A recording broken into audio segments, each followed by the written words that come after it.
Hi everyone, blessings, and welcome to another video in our Healthy Soul series. In this one, we're going to discuss releasing your pain. Now, pain is something that we all have, that we've all experienced at some point in our lives, or we're still grappling, many of us, with pain that we are dealing with on the inside. And I want to talk about that today, and why it's important for us to release the pain that we have. Because if you don't release the pain that you have and address it, it will end up being a detriment to your soul. So if you want a healthy soul, and if you want a healed soul, it's very important, it's imperative that you learn to release your pain and that you do not hold on to the pain that you have. So whenever we experience pain, it's the body's way or the soul's way of letting us know that there's something wrong, that there's something out of balance. So pain is actually a signal to us, a very important signal that we should not ignore.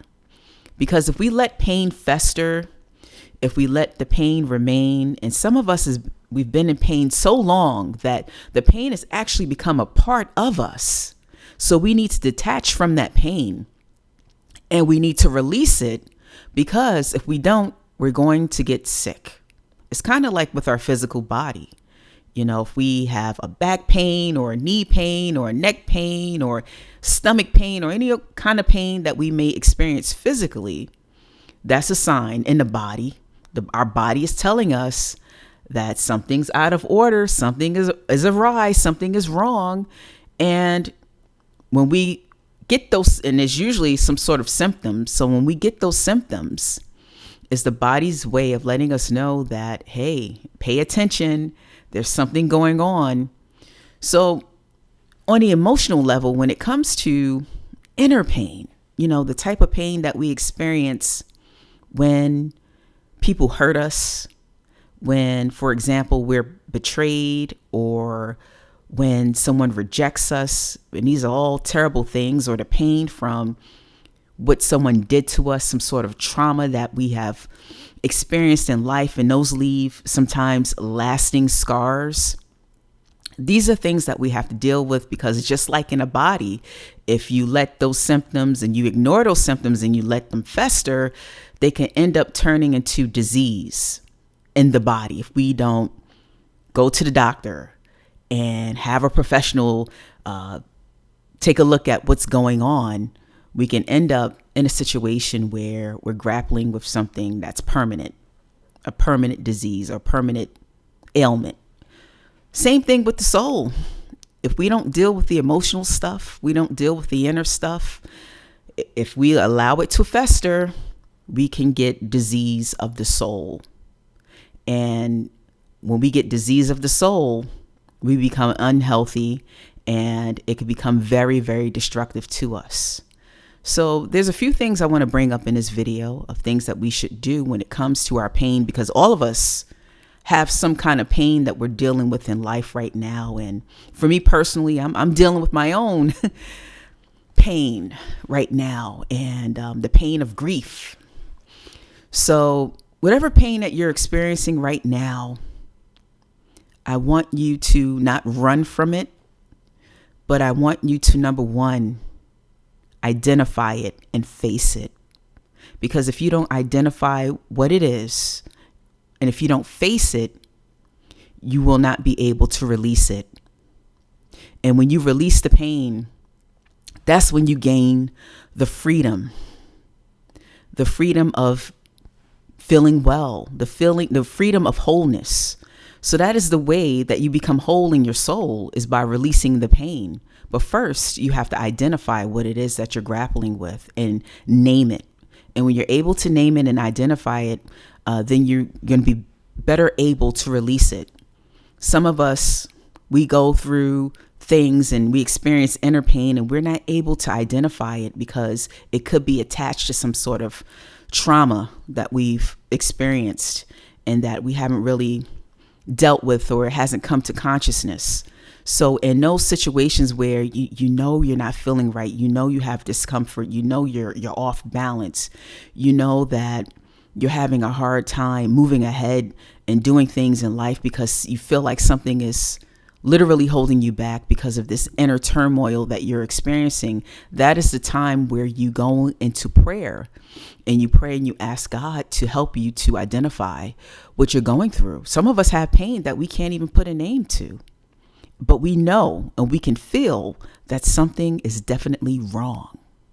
Like I said earlier, pain is a signifier. It's a signal to us that something is out of order.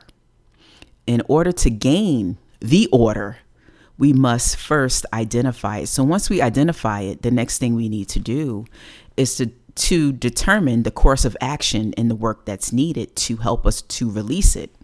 It's not always easy to release pain, especially if you've lived with pain, inner pain for so long, the emotional pain for so long, and the things that you've been through and the memory of that for so long. But you must determine a course of action and a plan in order to deal with it. So that plan might include seeking out professional help, a therapist, a counselor, someone to talk to who has the tools and the skills to help you overcome what you've gone through, to help you to release and to do the work of releasing that pain. So it might look like seeking out professional help. It might look like building a community of people and finding people who care about you, who you can talk to, who you can find a sense of togetherness with, and to be able to do things with to help you to release your pain. Because being in a community with people, being active with people, being social, that also helps in the process of releasing your pain. Also getting your mind off of the things that you've been through and what you've been experiencing, but finding community of people who you can identify with, people who maybe have gone through some of the same things, and feeling that acceptance with, your people, your tribe. Those are definitely some of the things that can help you to do the work of releasing the pain.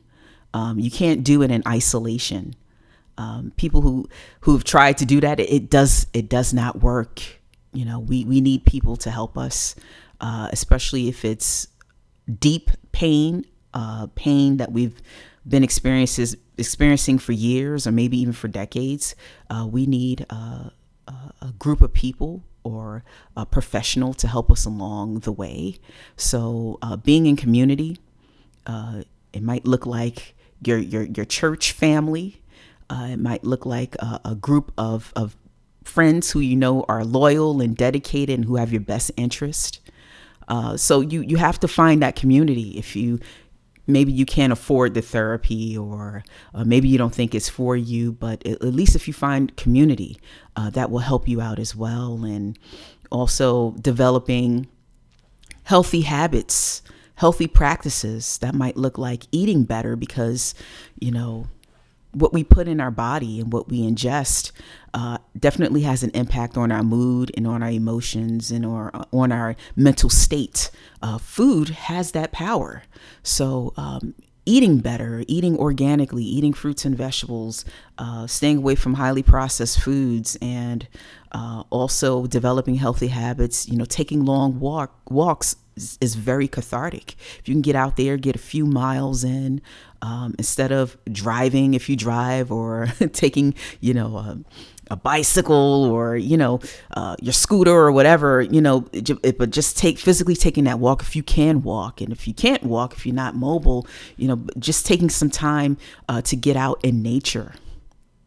Maybe if you're not mobile and you're watching this, if you can get out in nature and sit out in nature, that'll help your soul and help you to release those things and get your mind off of the pain. But you have to determine a course of work and a plan of action and take it seriously, because we all have pain from something or from somewhere. And we have to have a plan to release it, because even when you've dealt with one situation, as you continue to live your life, there's going to be other situations that come up in life that may cause you pain. You know, as we live on this earth and deal in life, and when life starts to life, there might be some pain from some certain situations that we deal with, you know, in the future. And we don't have control over certain things. We don't have control over everything that happens to us. So, and some of these situations might be painful. So we have to come up with a course of action continuously release the pain and not hold on to it, you know. And just because you do experience pain doesn't mean that you can't overcome it. You can survive it, just like you've survived the things in the past. You can survive the things that might come up in the future and what you're experiencing actually in the present. So determine your course of action. And lastly, I just want to say in this video, as we practice the presence of God, which is critical when it comes to releasing pain, that's going to be the thing that heals you. So your restoration and your replenishment in your soul is going to come from practicing the presence of God. And that just not only means praying to God continually and being continually in prayer, but practicing the presence of God is also thinking about God in those difficult situations, bringing God in to those painful emotions that you're experiencing. So whenever that painful emotion comes up, whatever it is, think about God in that instant. Invite God in. Think about the goodness of God. Thinking about God actually invites his presence. So it's just not the formal prayer, which is essential and critical, but just you thinking about God is practicing the presence of God. And the more we practice the presence of God and do the things that invoke his presence, so it's not just that, it's also reading sacred texts, also coming together with a body of believers and worshiping God. As we worship, as we praise, as we pray, as we meditate on God and meditate on his word, as we think on God, those are all of the things that will constitute practicing the presence of God. And the more we do that, the more healed our souls will be.